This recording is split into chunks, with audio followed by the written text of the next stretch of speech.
네, 안녕하세요. 가치TV입니다. 발음이 안 되네. 네, 안녕하세요. 가치TV입니다.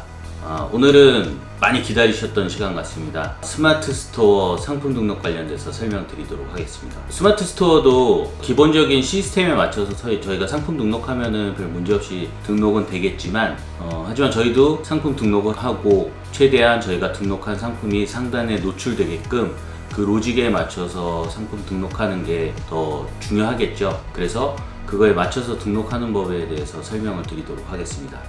먼저 네이버에서 스마트 스토어 센터라고 검색하셔도 되고요. 아니면은 주소 자체를 sell.smartstore.naver.com으로 입력하셔서 접속하시면 됩니다.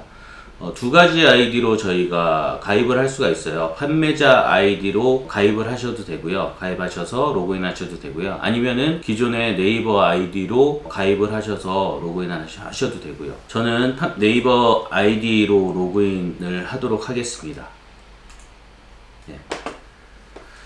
네, 이게 스마트 스토어 센터 판매자 화면이에요. 여기에서 저희는 상품 등록하기 위해서 상품 관리에 상품 등록 버튼을 누르시면 됩니다.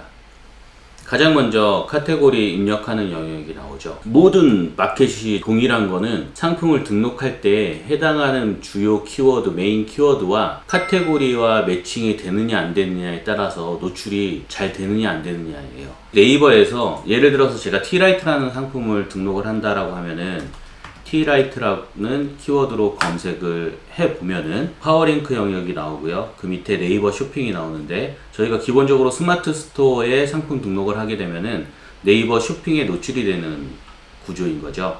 여기에서 쇼핑 더보기를 눌러보시면은 처음에 상단에 4개는 광고 영역입니다. 여기 앞에 광고라고 붙어 있죠. 그리고 그 밑에는 일반 상품들이 로직에 의해서 순위가 정해져 있는 거죠. 여기에서 먼저 카테고리를 한번 확인을 해보도록 할게요. 제가 티라이트로 검색을 하고 들어왔죠.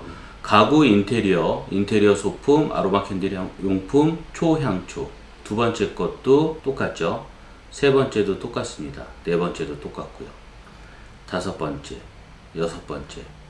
거의 하나의 카테고리죠. 다른 마켓은 키워드와 매칭이 되는 카테고리가 하나일 수도 있고 두 개일 수도 있고 세 개일 수도 있고 그 이상일 수도 있습니다. 그거는 이전에 옥션 상품 등록하는 거에서 제가 설명을 드린 적이 있어요. 그런데 스마트 스토어 같은 경우는 거의 대부분의 키워드가 한 95% 정도는 매칭이 되는 카테고리는 딱 하나예요. 그러니까 등록하기는 저희가 더 쉽겠죠. 그래서 이 카테고리에 맞춰서 상품을 등록하시면 됩니다. 이거를 잘못 맞추게 되면은 광고에조차도 노출이 안 되는 구조예요. 그래서 어떻게 보면은 더 중요하다라고 볼 수도 있죠. 그래서 꼭 상품 등록하기 전에는 검색해서 해당하는 키워드가 노출되는 카테고리를 확인하시고 그 카테고리를 찾아서 입력하시면 됩니다.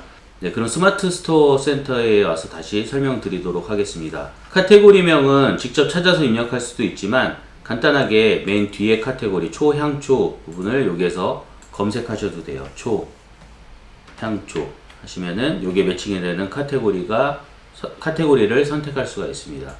네, 카테고리 선택했습니다. 그 다음에 상품명 부분이 있는데 상품명 갖고도 제가 참 설명드릴 부분이 상당히 많이 있어요. 그런데 우선은 간단하게만 설명을 드리도록 하겠습니다. 내가 등록하고자 하는 키워드로 검색을 했을 때에 그 해당하는 키워드와 그 상품이 상위에 노출되는 상품명이 어떠한 형태인지를 한번 판단을 해보세요. 마이크로 설명을 드려보도록 하겠습니다. 광고 부분을 제외하고 그 다음 일반 등록 부분부터 노출되는 형태를 봤을 때는 상품명이 있고 그 뒤에 by-m1 그 다음에 그 밑에 거는 PNETON 펜톤인가 보네요. 그 밑에는 또 모델명이 있죠. 그 밑에도 모델명이 있고 마이크 같은 경우는 저희가 검색을 했을 때 거의 상품명 상단에 노출되는 상품명들이 모델명 위주로 노출이 되는 구조예요.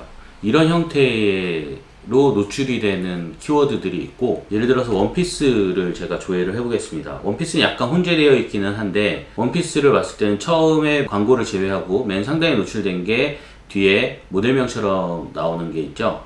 그 밑에 것들은 포근한 골지 니트 롱 원피스, 모카 니트 롱 원피스 뭐 이런 형태예요. 또 밑에는 910, 944 뭐 이렇게 모델명처럼 나오는 게 있고요. 그 밑에는 터틀넥, 반폴라, 니트, 캐시미어 뭐 이런 형태로 노출이 돼요. 제가 여기에서 다시 좀 정리를 해드리겠습니다. 내가 등록하고자 하는 상품명을 키워드를 조회를 했을 때에 광고를 제외하고 상단에 노출되는 상품명을 한번 눈여겨보세요. 구분이 될 거예요. 크게 세 가지 형태로 상품명이 구분이 된다라고 보시면 돼요. 네이버의 맥락 부분에 대해서 좀 설명을 드리도록 하겠습니다. 이거는 스마트 스토어 뿐만이 아니라 뭐 지식인, 블로그, 카페 등 전체적이 다 포함된 내용이고요. 이걸 설명하기 위해서는 네이버 검색 엔진의 그동안의 히스토리에 대해서 좀 설명을 드리도록 하겠습니다. 아주 과거에는 검색을 했을 때 상위에 노출이 되는 구조가 단순한 키워드 반복이 됐어도 노출이 되던 때가 있었습니다. 그래서 예를 들어서 제가 노트북이라는 거에 대해서 지식인의 검색을 한다, 네이버에 검색을 한다 했을 때 노트북 어떤 게 좋아요? 라고 검색을 했을 때 노출이 되는 게 답변 중에 노트북이라고 하는 키워드가 많이 반복이 되는 것들이 상위에 노출이 되던 때가 있었어요. 왜냐면은 이거에 대해서 검수를 하는 게 사람이 하나하나 할 수가 없기 때문에 검색 엔진에 그 내용을 적용을 해 놓는 거죠. 로직을 만들어 놓는 거죠. 첫 번째는 키워드의 반복이었습니다. 그래서 노트북이라는 키워드가 많이 반복됐던 것들이 상위에 노출이 되는 구조였었어요. 그러다 보니까는 마케터들이 악용을 하던 게 나오기 시작했죠. 어떤 식이냐면은 노트북이라고 하는 키워드를 많이 써놓고 실제 내용은 데스크탑을 사세요, 뭐 어떤 광고성 글로 만들어 놓는 거예요. 링크를 걸어 놓거나. 가만 저희가 좀 기억을 더듬어 보면은 특히 지식인 같은데 그런 게 많았었어요. 마우스로 쭉 드래그를 해보면은 흰색 글씨로 노트북이라는 키워드를 엄청 많이 써놓는 거죠. 그러니까 흰색 바탕에 흰색 글씨 써놓으니까 저희 눈엔 안 보이지만 실제 검색 엔진은 그거를 다 읽어놓고 있었던 거예요. 그래서 이게 노트북과 연관성이 높구나 해서 상위 노출을 시켜줬죠. 근데 실제로는 광고성 글이었던 거죠.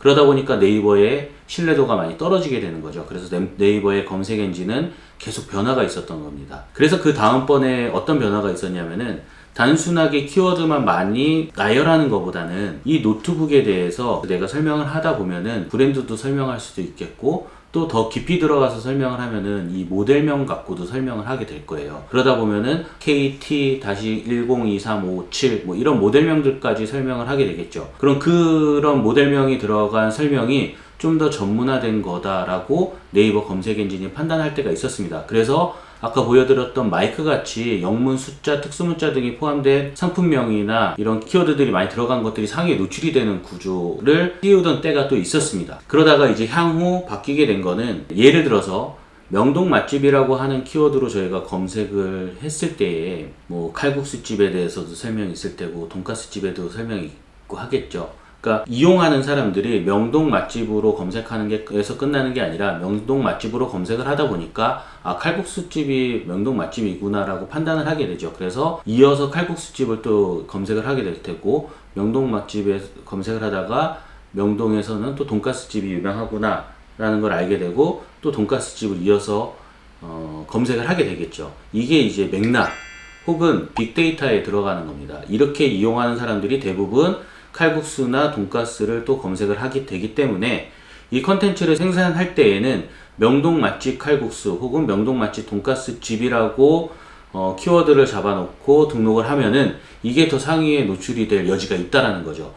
뜬금없이 명동 맛집 떡볶이집이라고 하는 키워드가 상위에 노출이 되는 구조가 이제 더 이상 안 나온다는 거예요. 과거에는 마케터들이 여러 가지 작업을 해서 명동 맛집 떡볶이집이든 무슨 분식집이든 작업을 해서 상위에 노출을 시키는 구조가 됐었는데 이제는 그게 아니라 대부분의 사람들이 검색의 흐름에 따라서 그 흐름에 맞춰져서 상위에 노출이 되는 구조예요.